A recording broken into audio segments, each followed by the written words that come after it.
నమస్తే. ప్రస్తుతం మనతో పాటు సీనియర్ జర్నలిస్ట్ దాము బాలాజీ ఉన్నారు. ఆయనతో మాట్లాడదాం. నమస్తే సార్. నమస్తే. Sir, Chandrababu Naidu video and audio ఒకటి ట్విట్టర్లో బాగా వైరల్ అవుతుంది. అంటే అది ఎంతవరకు నిజమై ఉండొచ్చు? నిజంగానే అలా మాట్లాడి ఉండొచ్చా? నేనైతే ఆడియో విన్నాను. ముందుగా ఆడియోలో ఏముందంటే అది ఇంకా ఎన్నికలకు 2 వారాల సమయమే ఉంది అని అంటున్నాడు. మీరు ఫండ్స్ ఇవ్వాలి అని అడుగుతున్నాడు ఎవరు. సో వాళ్ళేమో వాళ్ళ అవతల ఏం గట్టిగా మాట్లాడుతున్నారు అర్థం కాలేదు. సో ఆయన ఏమంటున్నంటే నా ఆస్తులు కూడా అక్కడ ఉన్నాయి, అంటే అమరావతిని నేను ఖచ్చితంగా డెవలప్ చేస్తాను, పథకాలకి ఏం లేదు, మొత్తం డబ్బులంతా అమరావతికే పెడతాను, నువ్వు ఇమాజిన్ చేసుకోలేనంత ప్రాఫిట్స్ వస్తాయి నీకు అని చెప్తున్నాడు. అంటే అవతల వాడిని కన్విన్స్ చేస్తున్నాడు.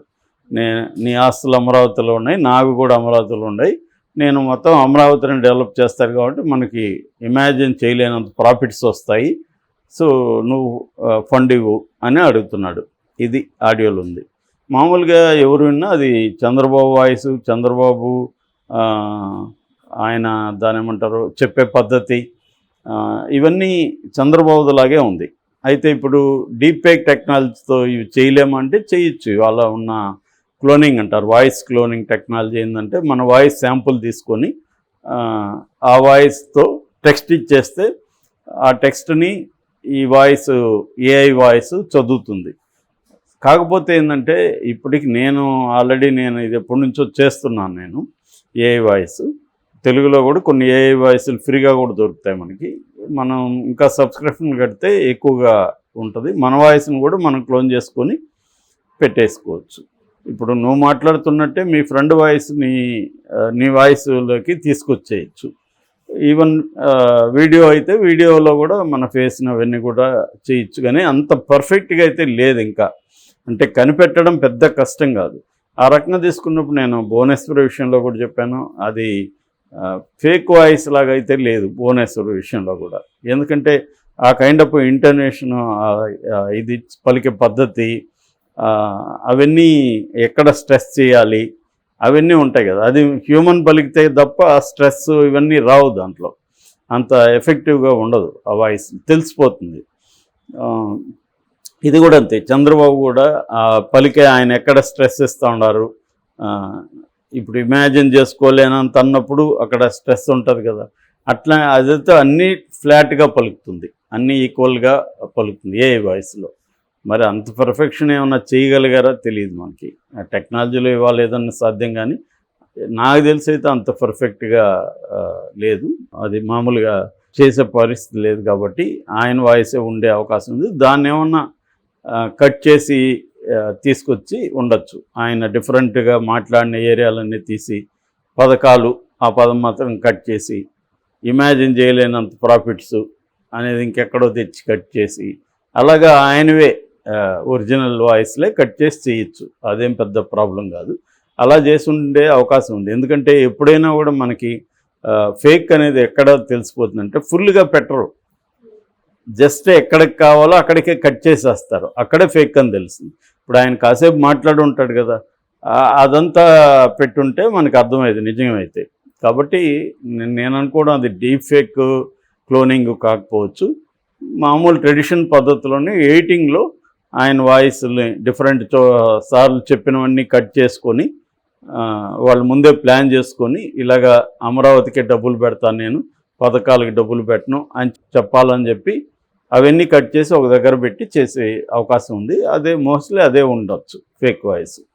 సో అది ఆడియో ఇదవుతుంది, దాన్ని విపరీతంగా ప్రమోట్ చేస్తున్నారు.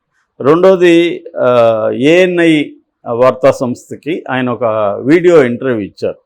ఆ వీడియో ఇంటర్వ్యూని కూడా వీళ్ళు మ్యానిపులేట్ చేశారు. ఇది కూడా నేను చెప్పిన పద్ధతిలోనే డీప్ ఫేక్ అంటారు, కానీ డీప్ ఫేక్ కాదు, అది మామూలు ట్రెడిషన్ పద్ధతిలోనే కట్ చేసి చేయడం అనమాట.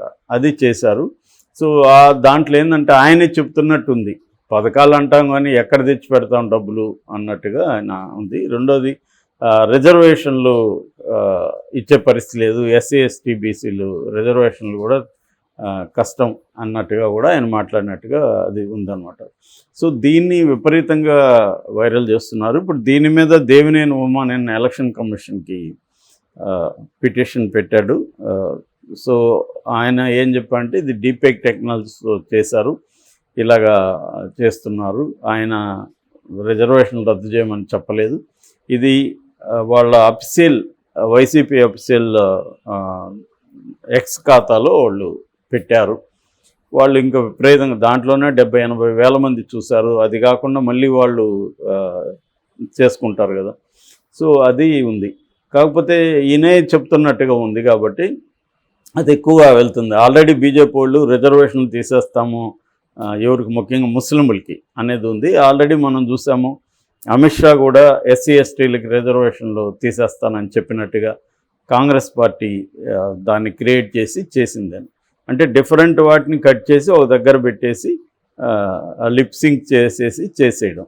ఎందుకంటే మనం కరెక్ట్గా చూస్తే అది అర్థమైపోతుంది, కానీ చాలామంది అది కరెక్ట్గా చూడరు కదా, ముందు ఫ్లో అయిపోతుంది, ఎక్కువ మంది అసలు వీడియోని చూడకపోవచ్చు, టెక్స్ట్ వెళ్ళిపోతుంది.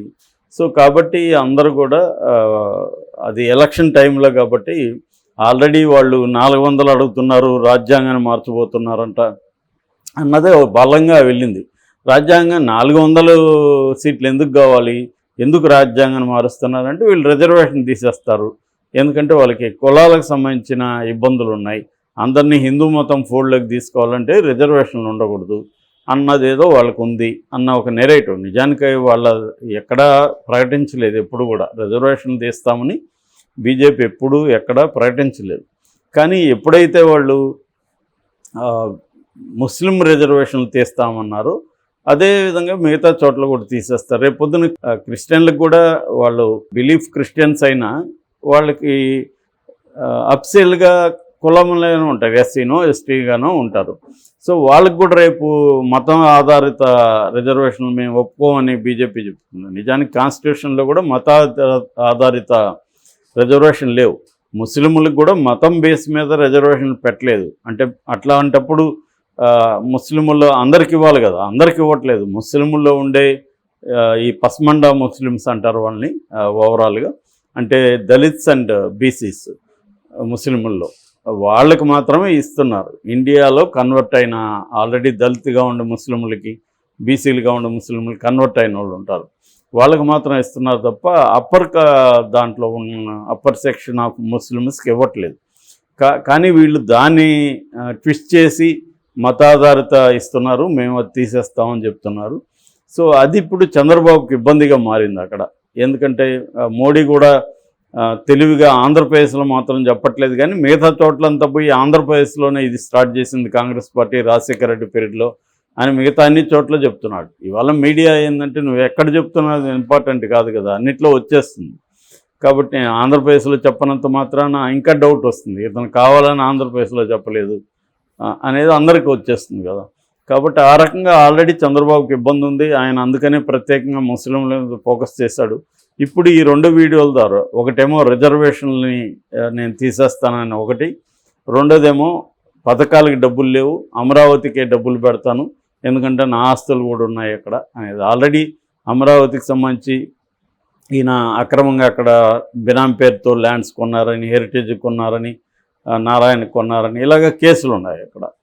సో ఆల్రెడీ జనం కూడా ఏం నమ్ముతున్నారంటే ఇదంతా కూడా ల్యాండ్ స్కాము అమరావతి అనేది. అవి కొంతమంది ముందే ఇక్కడ కూడా అప్పుడు హైటెక్ సిటీ కట్టకముందు ఇక్కడ కమ్మాసి మురళీమోహన్ లాంటి వాళ్ళకి, నార్నే లాంటి వాళ్ళకి ఇక్కడ ముందే చెప్పి వాళ్ళు ఎకరాలు కొనేస్తారు, వేలాది ఎకరాలు కొన్నాక అక్కడ హైటెక్ సిటీ ఇవన్నీ అనౌన్స్ చేశారు. దాంతో ఆల్రెడీ రేట్లు పెరిగిపోయి ఇప్పుడు కూడా అక్కడ రాజధాని ఎక్కడ కట్టబోతున్నాం ఏంటనేది ముందే చెప్పేసి వీళ్ళు వెళ్ళి పొలాలు అంతా కొనేసి వందలాది ఎకరాలు కొన్నాక అక్కడ రాజధాని అనౌన్స్ చేశారు.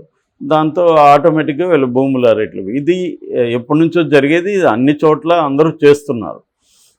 ఇప్పుడు వైజాగ్ని చేసే చోట కూడా అక్కడ వైసీపీ వాళ్ళు చాలా ల్యాండ్స్ కొన్నారని చెప్తున్నారు. సో ఆ కాంటెక్స్ట్లో చంద్రబాబుకి 2 కూడా కొంత ఇబ్బందే అని చెప్పచ్చు. కానీ అది ఎన్నికల మీద ఏదో పెద్ద ప్రభావం చూపిస్తుందనే కాదు, కానీ ఆల్రెడీ చంద్రబాబు పథకాలను అమలు చేయడం అనే ఒక నెరేటివ్ని బలంగా జగన్ తీసుకెళ్తున్నాడు. దానికి ఇది ఎంతో కొంత పనిచేసే అవకాశం ఉంది.